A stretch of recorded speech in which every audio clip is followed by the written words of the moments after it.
সহবাস করার জন্য একদম উন্মাদ হয়ে যাবে, পাগল হয়ে যাবে। যে কোনো নারী, বিবাহিত হোক বা অবিবাহিত হোক, কোনো সমস্যা নাই। মাত্র 6বার মন্ত্র পাঠ করবেন 72 ঘন্টার মধ্যে। যদি আপনি দূর থেকে করেন বা কাছাকাছি থাকেন, যদি দূর থেকে করেন তাহলে 72 ঘন্টা টাইম লাগবে, আর যদি কাছাকাছি থাকেন তাহলে বেশি সময় লাগবে না। 6 মিনিটের কথা বলছি। এটা যদি সামনাসামনি গিয়ে করতে পারেন তাহলে 6 মিনিটের মধ্যেই সে আপনার জন্য একদম পাগল হয়ে যাবে। যেখানেই থাকুক না কেন আপনার সঙ্গে যোগাযোগ যেভাবে হোক করবে, যে কোনো মূল্যে আপনার সঙ্গে যোগাযোগ করবে। এক কথায় আপনার জন্য কুত্তা পাগল হয়ে যাবে। যতক্ষণ না সে আপনার সঙ্গে সহবাস করতেছে বা মিলন করতেছে ততক্ষণ সে শান্ত হবে না। তো ভিউয়ার্স, কীভাবে এই কাজটি করবেন, এই মন্ত্রের মাধ্যমে, এই ছোট্ট একটি মন্ত্রের মাধ্যমে এই কাজটি কীভাবে হাসিল করবেন, আমি আজকে আপনাদেরকে সেটাই বুঝিয়ে বলবো, এবং কীভাবে করবেন সেই প্রয়োগবিধি বা নিয়মাবলীটা আপনাদেরকে সব কিছু সুন্দরভাবে বোঝাই বলে দেব। তো ভিউয়ার্স, আপনারা বিষয়টা যদি ভালোভাবে শোনেন তাহলে ইনশাল্লাহ আল্লাহর রহমতে আপনাদের কাজ হয়ে যাবে। আপনারা যদি ভিডিওটি টেনে টেনে দেখেন বা স্কিপ করে দেখেন, দেখা গেল অনেক সময় অনেক নিয়ম মিস করে ফেললেন, যার কারণে নিয়ম মিস হওয়ার কারণে আপনারা ছোট্ট একটা ভুল করলেন। এক কথায় ছোট্ট একটা ভুলের কারণে আপনার পরিশ্রম বৃথা যাবে, কাজের ফলাফল পাবেন না। পরিশ্রম ঠিকই করলেন কিন্তু কাজের ফল পাবেন না। তো ভিউয়ার্স, কীভাবে এই ছোট্ট একটি মন্ত্রের মাধ্যমে আপনারা যে কোনো নারীকে একদম কুত্তা পাগল করে আপনার নিজের নিয়ন্ত্রণে নিয়ে আসে সহবাস করবেন, সেটা আমি আপনাদেরকে এখন বলে দেব। তো আপনারা ভিডিওটি না টেনে না স্কিপ করে পুরোপুরি দেখেন, আপনাদের কাছে অনুরোধ রইল। আর যারা আমার চ্যানেলটি এখনও সাবস্ক্রাইব করেনি, এখন নতুন দর্শক রয়েছেন, তারা অবশ্যই আমার চ্যানেলটি সাবস্ক্রাইব করে দিয়ে আমাদের পাশেই থাকুন। যারা আমার এই ভিডিওটা দেখতেছেন বা যেখান থেকে দেখতেছেন, ভাই আপনাদের কাছে একটাই রিকোয়েস্ট, যেহেতু দেখতেছেন কাজ করবেন, সময় তো নষ্ট হচ্ছেই, তাহলে সময় যেহেতু নষ্ট হচ্ছে তাহলে আপনারা একটু মনোযোগ সহকারে দেখেন, না টেনে না স্কিপ করে। সময় নষ্ট করতেছেন কিন্তু টেনে টেনে দেখতেছেন, কোনো লাভ হলো? সময় নষ্ট হলো, আপনার কাজও হলো না।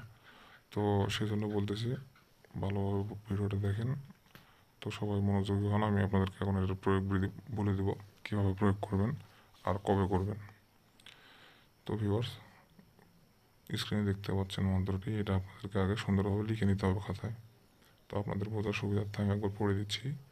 জলে জলে জলে অমুকের মন প্রাণ দেহ আত্মা জলে, অমুক থাকুক জলে বা স্থলে, অন্তরঙ্গ মন্ত্র পাঠ করলাম, অমুক থাকুক আমার দাস, দোহাই কাবিল দোহাই হাবিল, অমুক ছুটে আয়, বিছানায় ল্যাংটা হয়ে আয়, তোর মাতা পিতা সাইডে চলে আয়, 7 কোটি দেবতার দোহাই।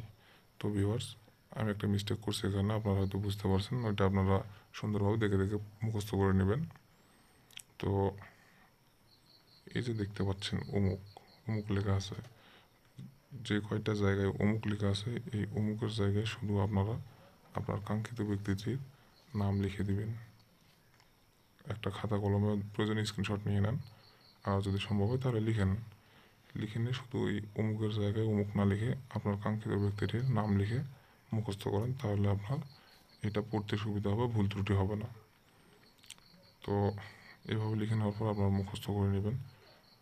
আর কোন দিন করবেন সেটা এখন বলে দিচ্ছি। আপনারা শুক্রবার বাদ দিয়ে যে কোনো দিন রাত 12টার পরে পাক পবিত্র অবস্থায় আসন পেতে বসবেন, পূর্ব দিকে মুখ করে আসন পেতে বসে এই মন্ত্রটি 6বার পাঠ করবেন। মাত্র 6বার পাঠ করলেই আপনার কার্যসিদ্ধি সম্পন্ন হয়ে যাবে। তো ভিউয়ার্স, আশা করি আপনাদের বুঝতে অসুবিধা নাই। আমি যেভাবে বলছি আপনারা যদি এই সঠিক নিয়মটা মেনে সুন্দরভাবে কাজটি করতে পারেন, ইনশাল্লাহ আপনাদের পরিশ্রম বৃথা যাবে না। এটার চ্যালেঞ্জ আমার। আর অনেকেই কমেন্ট বক্সে লিখেন যে ভাই অনুমতি দেন, অনুমতি নতুন করে নেওয়ার কিছুই নেই। আপনারা শুধু আমার চ্যানেলটি সাবস্ক্রাইব করে দিবেন আর কমেন্টে লিখবেন সুন্দর ভিডিও বা নাইস ভিডিও, এরকমভাবে কমেন্ট করবেন। যারা এই কমেন্টগুলো লিখবেন আমি তাদেরকে আমার অন্তরস্থল থেকে অনুমতি দিয়ে দেবো। আলাদাভাবে অনুমতি চাওয়ার কোনো প্রয়োজন নাই। শুধু আপনারা সুন্দর ভিডিও আর নাইস ভিডিও লিখবেন, তাহলে আপনাদেরকে আমি অনুমতি দিয়ে দেবো। তো ভিউয়ার, যেভাবে বললাম এভাবে কাজটি আপনারা করবেন, ভুল ত্রুটি যাতে না হয় সেদিকে খেয়াল রাখবেন, ইনশাল্লাহ কাজ হয়ে যাবে। তো সবাই ভালো থাকবেন। আসসালামু আলাইকুম। আল্লাহ হাফেজ।